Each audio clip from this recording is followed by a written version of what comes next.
ஆண்டவராகிய இயேசு கிறிஸ்து நாமத்துக்கு மகிமை உள்ளதாக. நான் உங்கள் pastor Johnson, word of truth ministry, Perambalur.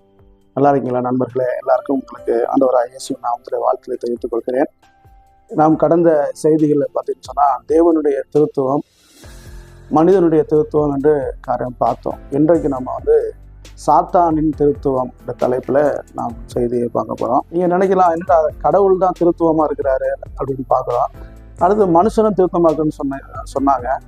இப்போ சாத்தானும் திருத்துவமாக இருக்கிறானே அப்படின்னு நான் திருத்தம்னா உங்களுக்கு முன்னாடியே சொல்லியிருக்கேன். 1 3 இருப்பது, 3 1 இருப்பது, இதுதான் திருத்துவம். இப்போ சாத்தான் அப்படி தான் இருக்கிறான் அப்படின்னு சொல்லி வேதம் நம்ம சொல்லுகிறது. என்ன பார்க்கறது பார்ப்போம். வெளிப்படுத்தின